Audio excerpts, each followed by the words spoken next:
ओ।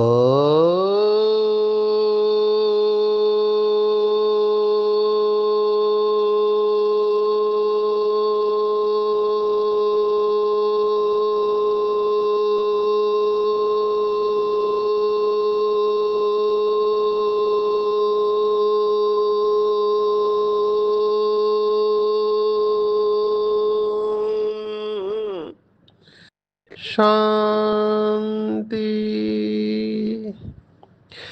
आज 29 मार्च 2025 भारत में शनिवार है।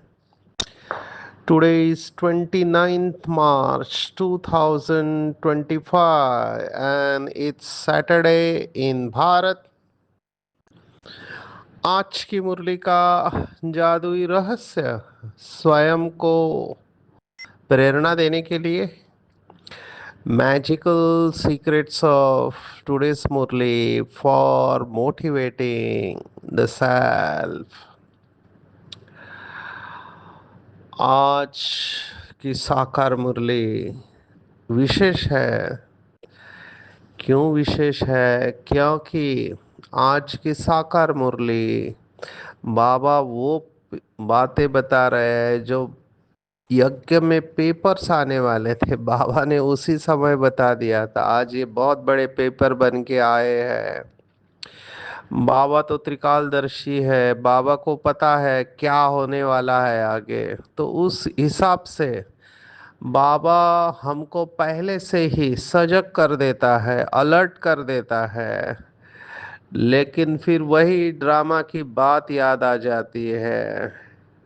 इतना बाबा के बताने के बाद भी बाबा के बच्चे ड्रामा प्लान अनुसार माया के वश हो जाते हैं। आज की मुरली में बहुत सारी गुह्य बातें आई है। एक शब्द अगर आप कहो तो मैं कहूँगा जागृति। कई बहनों का नाम होता है जागृति। तो जागृत माना जो नींद से जगा हुआ है उसको जागृत कहते हैं। और ये भगवत गीता है। आज पूरा भगवत गीता के बारे में बताया हुआ है। बहुत गहरी बातें हैं। समय कम पड़ सकता है, हम कोशिश करेंगे। बाबा का एक गीत साकार मुरली का था कि जाग सजनिया जाग। अमृत वेले को ये गीत बजता था। अभी तो अमृत वेले का गीत है, अमृत वेला शुद्ध पवन है, मेरे लाडलो जागो। उस समय ये सब गीत वाले बाबा के पास नहीं थे, तो लौकिक फिल्मों के गीत लगाते थे। वो जाग सजनिया जाग, ये बहुत सुंदर गीत था। तो उसका भाव था कि परमात्मा साजन अपने सजनियों को जगा रहा है जो अज्ञान अंधकार के नींद में सोए हुए हैं। तो जागृति के ऊपर भगवत गीता का बहुत गहरा श्लोक है। दूसरा अध्याय, second chapter of Bhagavad Gita, जो हमने देखा कि सार है भगवत गीता का। तो सांख्य योग है कपिल मुनि का। तो उसमें 72 श्लोक है, 72 वर्सेस। और उसमें बहुत इम्पोर्टेंट लास्ट लास्ट में ये श्लोक आता है, बहुत इम्पोर्टेंट मुझे लगा। क्योंकि इसके बाद वाला 71st श्लोक भी बहुत इम्पोर्टेंट है। शॉर्ट में हम देखेंगे 69th वर्स। 69 माना 69वां श्लोक है, या निशा सर्वभूतानाम तस्याम जागर्ति संयमे यस्याम जागृति भूतानि सा निशा पश्यतो मुनेः। माना जब दुनिया सोती है तो योगी जागता है, और जो दुनिया वालों के लिए रात है वो योगी के लिए दिन है। तो ये जागना और सोना ये स्थूल नहीं है। कई लोग इसका अर्थ ये बताते हैं, जैसे बाबा के कई बच्चे रात को जाग के योग करते हैं, कई तपस्वी रात को साधना करते हैं। वो इसका अर्थ नहीं है, ये तो बहुत मोटा अर्थ हो जाएगा स्थूल रूप में। क्योंकि कई बाबा के बच्चे रात भर जाग के योग करते हैं, या तो कई बहुत जल्दी उठ जाते हैं, 2 बजे उठ के साधना करते हैं। उनकी भी कमाल है, हिम्मत रखते हैं। लेकिन ये अर्थ नहीं है बाबा का बाबा का अर्थ ये है कि हर कर्म जागृत अवस्था में करना है। सोना और जागना ये आत्मा की बात है। आत्मा सोई है, माना उसके ऊपर कट चढ़ी हुई है।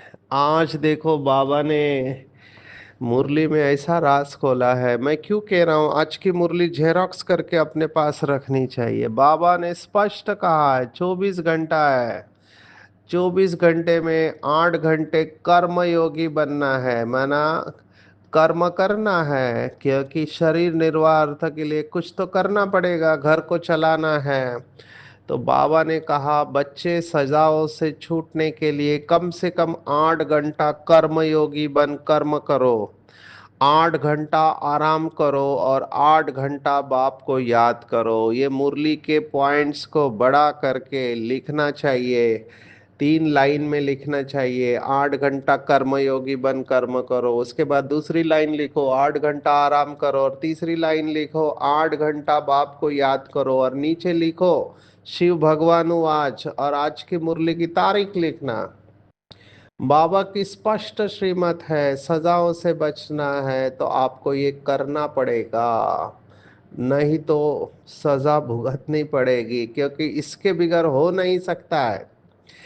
धीरे धीरे क्या होगा, अभी देखो 8 घंटा बाबा को याद करना अलग है और कर्मयोगी बनकर 8 घंटा करना अलग है। कई भी के कहते हैं कि 8 घंटा कैसे याद कर सकते हैं, हम तो दिन भर बाबा की याद में कर्म ही करते हैं। मैं कहूँगा ये मियाँ मिट्ठू हो गया जैसे वो तोता होता है वो मियाँ मिट्ठू होता है।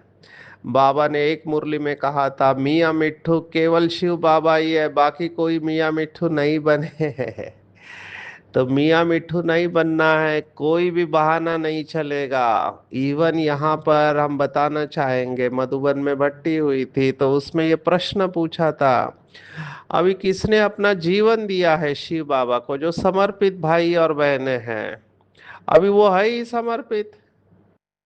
तो वो तो कहते हम तो बाबा की सेवा पर ही है हर वक्त, तो हम योग में ही है बाबा ने कहा ऐसे भी कोई ना समझे कि बाबा के तो हम बच्चे हैं ना, फिर याद क्यों करें। बाबा ने स्पष्ट काटा है इस बात के, जो लोग कहते हम तो है ही बाबा के, बाबा ने कहा नहीं, बाप तो कहते हैं मुझे वहां याद करो, माना परम धाम में याद करो, भले आपने जीवन दिया हुआ है। यहाँ पर भट्टी में ये पॉइंट निकली कि समर्पित भाई बहनों की कर्मों की गति अलग है, और जो गृहस्थ में रहकर पुरुषार्थ करते हैं उनके कर्मों की गति अलग है। ये बात निकली कि समर्पित भाई बहनों की पालना यज्ञ से होती है। तो यज्ञ से पालना होती है, तो अगर वो 8 घंटा सेवा नहीं करेंगे तो उनके ऊपर बोझ चढ़ जाएगा। क्योंकि लौकिक में जो बाबा के बच्चे हैं, घर गृहस्थ वाले, वो 8 घंटा ड्यूटी करके फिर वो जो भी पुरुषार्थ करते हैं वो सब जमा हो जाता है। ऐसे ही समर्पित भाई बहनों के लिए भी लागू है, 8 घंटा सेवा करो, उसके बाद जो पुरुषार्थ करेंगे वो इम्पोर्टेंट होगा। गृहस्थ वालों के लिए बाबा ने डिस्काउंट भी दिया हुआ है, एक मुरली में कहा था गृहस्थ वालों को 20% डिस्काउंट है, उनको 80% पुरुषार्थ करना है, क्योंकि पुरानी दुनिया में रहते हैं। लेकिन बाबा के जो समर्पित बच्चे हैं वो बाबा के सेंटर पर है, चारों तरफ बाबा ही बाबा है, बाबा के महावाक्य है, तो उनको रिलेटिवली इजी होता है।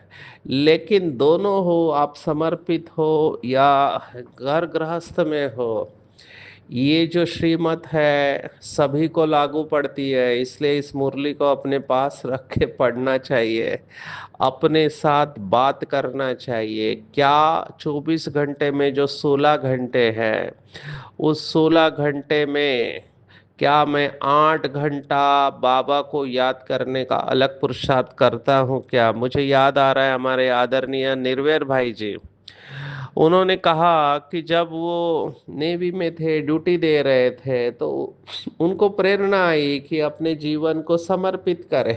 तो बाबा की यही बात उनको दिल से लग गई और उन्होंने कहा मैं 8 घंटा योग करने के लिए छुट्टी लिया, और छुट्टी लेके सुबह 4 घंटा योग, शाम को 4 घंटा योग, ऐसे उन्होंने योग किया।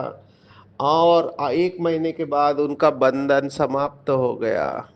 तो कोई ऐसा पुरुषार्थ करे जिनको भी बंधन है, वो 8 घंटे का चार्ट रख के कोशिश करके देखे कि बाबा कहता है तो इसके पीछे राज होगा। और कई बाबा के बच्चे मैं देखता हूँ, मुझे बहुत खुशी होती है ऐसे तपस्वी बच्चों से। वो तपस्या का चार्ट रखते हैं। एक भाई मुझे मिला, मैं नाम नहीं बताऊंगा, बहुत अच्छा लगा कि उसने कई सालों से चार्ट रखा हुआ है बाबा को याद करने का, अभी उसका वो संस्कार बन गया है। मैंने उससे पूछा कि तुम ये चार्ट क्यों रखते हैं, मनसा में भी रख सकते हो। बोला नहीं, कागज के ऊपर लिखने से ना ब्लैक एंड वाइट दिखाई देता है कि मैं कितना, और बाबा को तो सच सच लिखना है। अभी तो आदत हो गई है लिखने की, और उसका फायदा ये हुआ, अटेंशन बहुत बढ़ गया। तो पता चलता है कि ऐसे बाबा के बच्चे हैं जो चार्ट रखते हैं 8 घंटा बाप को याद करने के। ये स्पार्क विंग वालों ने बहुत अच्छे अच्छे प्रयोग किए हुए हैं, मुझे बहुत खुशी होती है। हम भी ये चार्ट शुरुआत में रखते थे। हम उसको क्यूटी टाइम बोलते थे। क्यूटी माना क्वाइट टाइम, साइलेंस में रहने का टाइम, क्योंकि उसके बगैर आप उस अवस्था को मेंटेन नहीं कर सकते। बाहर से भले कोई बोले कि मैं 8 घंटा बाबा को याद करता हूँ, लेकिन मुश्किल है, टू बी वेरी फ्रैंक। हम जब ये चार्ट रखते थे तो हमको पता था कि कितना कठिन है साइलेंस में रहना दिन भर में, क्योंकि आवाज में आना पड़ता था। लेकिन उसका फायदा ये हुआ कि अवस्था अच्छी बनने लगी, हम ज्यादा से ज्यादा साइलेंस में रहने लगी, चेकिंग अच्छी हुई अंदर से। और पता चला कि जहाँ एक शब्द से काम होता है वहाँ ज्यादा शब्द इस्तेमाल नहीं करने चाहिए। तो मैं चाहूंगा कि आप सब बाबा के बच्चे, अभी समय बहुत कम है, संपूर्णता के नजदीक जाने का समय है, तो 8 घंटा कर्मयोगी बनकर कर्म करें, और 8 घंटा बाबा को बैठ के याद करें, और फिर चेक करें कि मैं कितना बाबा की याद में बुद्धि को स्थिर कर सकता, और मुझे अनुभव कितना होता है। अभी इसका फायदा ये होगा, ये जो 24 घंटे में 16 घंटे भले आप कर्मयोगी या बैठ के बाबा को याद करते हो, तो ये 16 घंटे का इफेक्ट हमारे 8 घंटा नींद के ऊपर भी आएगा। That is the trick. यही बाबा की चालाकी है। जैसे अभी मैं आपको कनेक्ट करता हूँ लौकिक में, हम नशा मुक्ति में काम करते हैं, तो गवर्नमेंट ने कायदा क्या बनाया, आप 8 घंटा ड्यूटी पर होते हो, तो ड्यूटी पर होते हुए आप तंबाकू खा नहीं सकते, स्कूल में भी ड्यूटी पर तंबाकू खा नहीं सकते। अभी 8 घंटा आपका बॉडी तंबाकू से फ्री रहा तो आपकी वो तलब खत्म हो जाती है।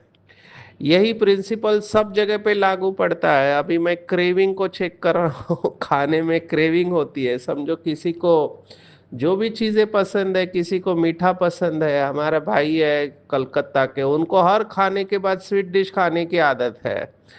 अभी ये तला हुआ खाना, मिर्च मसालों वाला खाना, जो भी पसंद खाना है, इसका क्रेविंग होता है, माना बार बार उसकी याद आती है। अभी जैसे आप अपना डाइट मॉडिफाई करेंगे, चेंज करेंगे, तो शुरुआत में बहुत तकलीफ होती है। मैंने उस बहन को पूछा जिसने 3 महीना केवल फ्रूट के ऊपर रही है, नो अनाज चावल दाल सब्जी कुछ नहीं, केवल फ्रूट्स। तो मैंने उनको पूछा क्रेविंग कैसे रहा, बोला मैं मन के अंदर खाना खाती थी, क्योंकि मन के सामने वो चित्र आता था, लेकिन धीरे धीरे देखा वो क्रेविंग समाप्त हो गया। और फिर एक ऐसी अवस्था है कि एक एप्पल खा लिया दिन भर फ्रेश, क्योंकि एनर्जी लेवल बढ़ गई।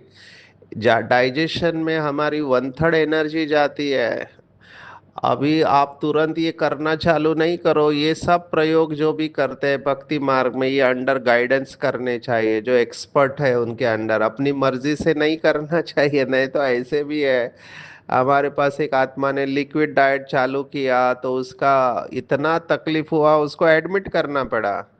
तो ऐसे प्रयोग अगर आप करना चाहे तो कर सकते हैं, लेकिन अंडर गाइडेंस, और लंबे समय तक ये नहीं करना चाहिए। आज मैं एक न्यूज़ पढ़ रहा था, योगाचार्य, अभी योग के आचार्य है, दिखाई देता है तपस्वी है, सिंगल नाम के, लेकिन सबको योग सिखाने वाले, अचानक गाड़ी चलाते वक्त हार्ट अटैक आया और उनका शरीर कम उम्र में छूट गया। तो लोग पूछ रहे थे कि इतना योगी तपस्वी कम उम्र में कैसे गया, जबकि उन्होंने शक्कर नमक भी छोड़ दिया था और घंटों तक वो तपस्या करते थे। तो हम जंपिंग टू कंक्लूजन्स नहीं कर रहे हैं, किसी को जज नहीं कर रहे हैं, लेकिन कहने का भाव है, आयुर्वेद में बताया अति सर्वत्र वर्जयत, अति में नहीं जाना चाहिए। बाबा ने कभी भी ऐसे नहीं कहा है, बाबा ने कहा स्टेप वाइज जाओ, धीरे धीरे अपनी शक्तियों को बढ़ाओ। बाबा का टारगेट है निरंतर योगी बनना, और मुझे ये 8-8 घंटे में निरंतर योगी का लिंक दिखाई दे रहा है। अगर आपने 8 घंटा कर्मयोगी बने, 8 घंटा बाबा को याद किया, तो ये 16 घंटे का इफेक्ट आपके रात के नींद के ऊपर 100% आना है। जैसे बाबा ने एक मुरली में कहा कि मम्मा और बाबा ने सबसे ज्यादा कमाई की वो नींद में की, माना मम्मा और बाबा का नींद का टाइम भी योग में काउंट होता था। आप सोचो, ऐसे ही नंबर 1 और नंबर 2 नहीं गए हैं। केवल मम्मा और बाबा के जीवन के ऊपर भी चिंतन करेंगे, उनका पुरुषार्थ सोचेंगे, और आपके अंदर लगन है कि मुझे नंबर लेना है, तो आप ये टारगेट अचीव कर सकते हैं। लेकिन लक्ष्य जरूर रखना है कि मुझे निरंतर बाबा की याद में, इसमें मियाँ मिट्ठू नहीं बनना है। आज की मुरली में बाबा ने कहा है कि माया कैसे पकड़ती है, इसलिए मुझे ये बातें बहुत इंपॉर्टेंट लगी। बाबा ने कहा ध्यान में माया प्रवेश करती है, और एग्जैक्टली अभी ऐसे ही हो रहा है। बाबा ने पूरा पैराग्राफ, मैंने उसको 2-3 बार पढ़ा। बाबा ने कहा कि मैं कोई का कल्याण करने अर्थ प्रवेश कर लेता। अभी इसी पॉइंट को पकड़ के ये लोग चल रहे हैं, जिन्होंने अपनी संस्था खोली है ब्रह्मा कुमारी से जाके। कोई कहता है ब्रह्मा का पार्ट खत्म हो गया, कोई कहता है शंकर का पार्ट चल रहा है, विष्णु का चल रहा है, कोई कहता है अभी इधर शिव बाबा नहीं आता है, उधर आता है। ये सब माया है। तो ये पूरा पैराग्राफ बार बार पढ़ना चाहिए। आत्मा तो पतित तन, आता तो पतित तन में ही हूँ, बहुतों का कल्याण करता हूँ, बहुत बच्चों को समझाया है, माया भी कम नहीं है।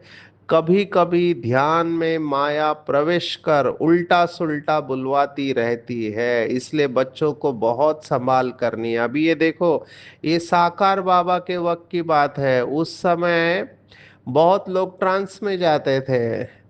कईयों में जब माया प्रवेश कर लेती है तो कहते हैं मैं शिव हूँ, फलाना हूँ।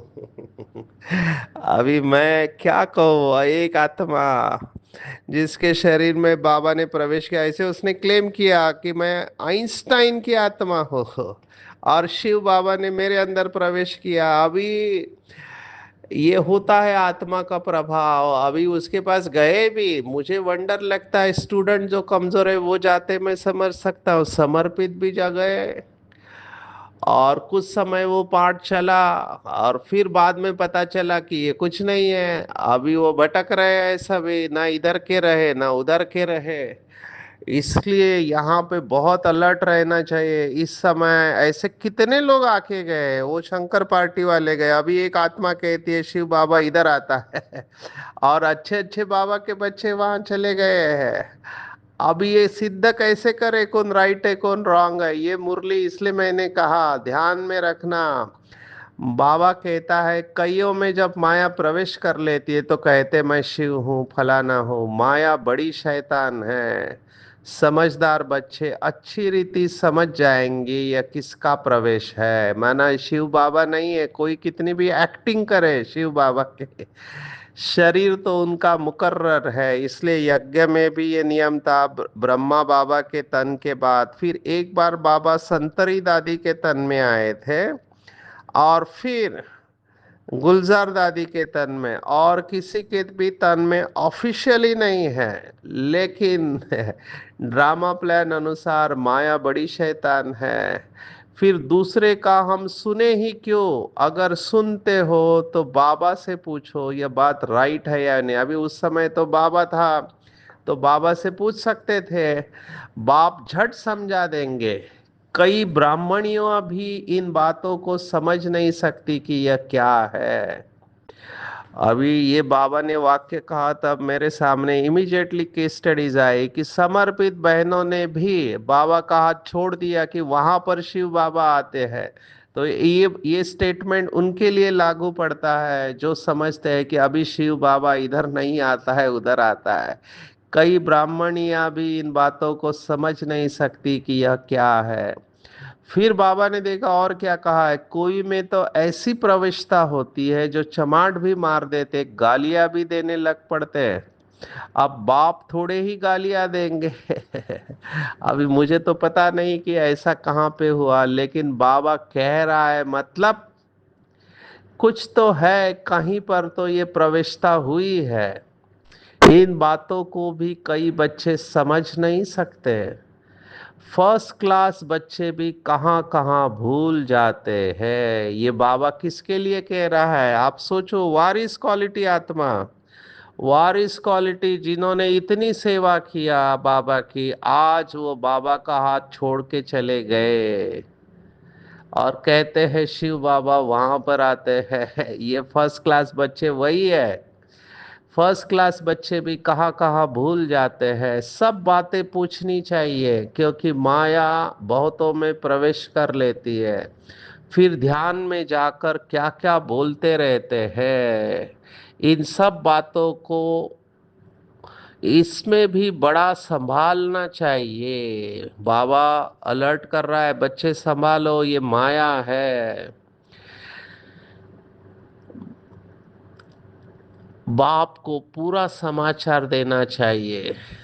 फलाने में मम्मा आती है, फलाने में बाबा आते हैं, इन सब बातों को छोड़ बाप का एक ही फरमान है, माँ में कम याद करो। इस वाक्य को बड़ा करके लिखना चाहिए बोर्ड के ऊपर। फलाने में मम्मा आती है, फलाने में बाबा आते हैं, इन सब बातों को छोड़ बाप का फरमान है, माँ में कम याद करो। अभी एक केस स्टडी और सुनाते हैं। साकार बाबा की पालना लिए हुए बाबा के बच्चे, मम्मा से बहुत प्यार था।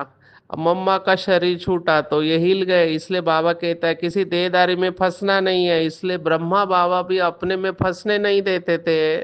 मम्मा भी अटेंशन रखती थी, लेकिन एक आत्मा ने, जिन्होंने खुद अनुभव सुनाया, कुमार थे, साकार बाबा के, मम्मा का शरीर छूटा। अभी मम्मा के बगैर इनको चैन नहीं। फिर पता चला मुंबई में मम्मा का पार्ट चालू हो गया, तो वहां जाने लगे और मुरली छूट गई, क्योंकि वो आत्मा जो आती है वो सुनाने लगी। अभी आप फर्क नहीं कर सकते मम्मा बोल रही या कोई और बोल रहा है, क्योंकि माया प्रवेश कर लेती है। और फिर धीरे धीरे मुरली छूट के पुरानी दुनिया में चले गए, शादी किया, और फिर उन्होंने कई साल के बाद वापस ज्ञान में आए, तब उन्होंने यह अनुभव मुझे खुद सुनाया कि मैं ऐसे ही फंस गया था। तो बहुत अलर्ट रहना चाहिए क्योंकि माया इस प्रकार से वार कर रही है। ये शास्त्रों की बातें है, रामायण में लिखा हुआ है, ब्राह्मण के वेश में माया रावण। ये इस समय की बात है। ब्राह्मण के वेश में, माना बीके भाई बहनों के वेश में माया रावण पकड़ लेगी। इसलिए मैं इसके ऊपर ज्यादा समय नहीं देता, मुरली बहुत क्लियर है। कर्म बंधन बड़ा भारी है, इसलिए सिमरण होता नहीं है। विवेक कहता है जब बेहद का बाप मिला है तो क्यों न उसे याद करना चाहिए। जब हमारी कर्मातीत अवस्था हो जाएगी तब हम सदैव हर्षित रहेंगे। माना लास्ट में कर्मातीत हो गए तो शरीर छूट जाएगा, लेकिन उसके पहले शक्ल सदैव हर्षित रहनी चाहिए। तब तक कुछ ना कुछ होता रहता है, फरिश्ते बनते हो। बाकी इस दुनिया में तुम बच्चों को ये स्थूल वसन भासेगा नहीं। ये भी बहुत बड़ा प्रेडिक्शन है। कल के मुरली में बताया कि भूख मरेंगे। आज प्रेडिक्शन है कि ये दुनिया स्थूल वतन भासेगा ही नहीं। ये बहुत बड़ा स्टेटमेंट है, आपकी आंखों के सामने चित्र आना चाहिए। जो बाबा के बच्चे सूक्ष्म वतन में रहते या अव्यक्त अवस्था में रहते हैं, उनको ये चलता फिरता सूक्ष्म वतन अनुभव होगा। बाबा ने कहा ये पांडव भवन सूक्ष्म वतन बन जाएगा, और नंबर वार बाबा के सभी सेंटर भी ऐसे ही होंगे। सूक्ष्म वतन और मूल वतन भासेगा, क्योंकि ज्यादा समय हमारी बुद्धि वहीं पर रहेगी, वहां पे हड्डी मांस होता नहीं है। तो ये चिंतन का सब्जेक्ट है, जितना हम अव्यक्त रहेंगे उतना ये अवस्था के नजदीक जाएंगे। आज की मुरली में वैसे क्रक्स पॉइंट जो आई है, जो भक्ति मार्ग की बिलीफ है, उसको बाबा ने लिया है कि कहते भगवान की गत मत न्यारी है। अब ये दो शब्दों को समझना है, गत और मत। मत तो समझते हैं मुरली मत है, लेकिन ये मुरली से जो गति मिलती है, दो शब्द है, गति और सदगति। तो गति माना परम धाम में जाना, और सदगति माना सतयुग में आना। तो गत मत माना ईश्वर की मत से सदगति हो जाती है। तो गत मत क्यों न्यारी है? क्योंकि दुनिया जो कहते हैं उससे टोटली अगेंस्ट। वो कहते हैं 84 लाख, बाबा कहते हैं केवल 84। और बाबा की मत इतनी पावरफुल है, जो कलयुग का हॉलमार्क हम देख रहे हैं 2 दिन से, अनेक मत। तो अनेक मत को बाबा एक मत में जोड़ रहा है। ईश्वरीय है जो सबकी सदगति करते, पुजारी से पूज्य बनाते हैं, ऐसी मत देते हैं जिससे हम मालिक बन जाते हैं सतयुग के। अभी क्यों बाबा ने कहा मत अलग है? तो बाबा ने आज दो चित्रों को याद किया, एक सीढ़ी का और गोले का चित्र। तो प्रश्न पूछते हैं, ये सीढ़ी के चित्र में बाकी धर्म क्यों नहीं है? बाबा ने कहा परफेक्ट प्रश्न है, क्योंकि बाकी धर्म उधर थे ही नहीं। बाबा को गोले का चित्र बहुत अच्छा लगता है, क्योंकि गोले के चित्र में सभी धर्म वालों का टाइम लिखा हुआ है। इब्राहिम कब आता है, जीसस क्राइस्ट कब आता है, आदि शंकराचार्य कब आता है, आज इनको याद किया है बाबा ने। तो उनको स्पष्ट कहना है कि सतयुग और त्रेता में ये थे ही नहीं बाकी के धर्म, तो उनका आने का प्रश्न ही नहीं है। ये केवल देवी देवता धर्म वाले, इवन भारतवासी भी नहीं जानते अपने जन्म को। इसलिए कहता है कि ईश्वर की गत और मत न्यारी है। तो इस तरह से लोगों को समझाना है। रोशनी में मनुष्य कभी धक्का नहीं खाते, अंधियारे में धक्का खाते, और ज्ञान से जागृति होती है। इसलिए बाबा ने कभी कभी मुरली में कहा ज्ञान घृत, और वेदों की प्रार्थना है तमसो माँ ज्योतिर्गमय, मना हे परमात्मा हमें अंधकार से प्रकाश की ओर ले चल। और क्यों नहीं जा पा रहे? क्योंकि अज्ञान नींद में सोए। इसलिए जागृति की पॉइंट बहुत इंपॉर्टेंट है। हम जग गए हैं, इसका प्रूफ है कि हमारे प्रश्न समाप्त, इनसॉल्वेंट से सॉल्वेंट बन गए। कल्प की आयु उल्टी सुल्टी लिखने से। अभी ये जंक का शब्द भी भगवत गीता का है। भगवत गीता में तीसरा अध्याय है। तीसरे अध्याय में आखिरी के जो श्लोक है वो सभी पवित्रता के ऊपर है। तो उसमें तीसरे अध्याय में 38वां श्लोक है, 38 वर्ष। धूमे न व्रियते वन्नी यथा दर्शो मले न च यथाल्बेन आवृतो गर्भस्तथा तेने दम आवृतम। मन जैसे अग्नि को धुआ और दर्पण मैल से ढका हुआ रहता है, ऐसे बुद्धि के ऊपर भी ये जंग पड़ी हुई है। तो ये भगवत गीता की आज मुरली है, बाबा ने कहा हुआ है। आते हैं आज का मुख्य वरदान, बहुत सुंदर है। शुभ भावना शुभ कामना हम कितने बार इस्तेमाल करते हैं, लेकिन आज बाबा ने वहां पर भी अटेंशन खिंचवा है। शुभ भावना का अर्थ यह नहीं कि किसी के भावना रखते रखते उसके भाववान हो जाओ, माना फंसना नहीं है। कितने बच्चे मैंने देखे हैं किसका कल्याण करने जाते हैं और खुद फंस जाते हैं। मुझे तो बहुत वंडर लगा, इतनी पवित्र आत्मा दूसरों का कल्याण करते करते खुद इसके साथ फंस गई और बाबा का हाथ छोड़ दिया। तो शुभ भावना भी बेहद की रहनी चाहिए। ऐसे नहीं मैं फलाने भाई या बहन के प्रति शुभ भावना रखती और उसमें ही फंस जाए, बिल्कुल नहीं। बेहद में रहना चाहिए।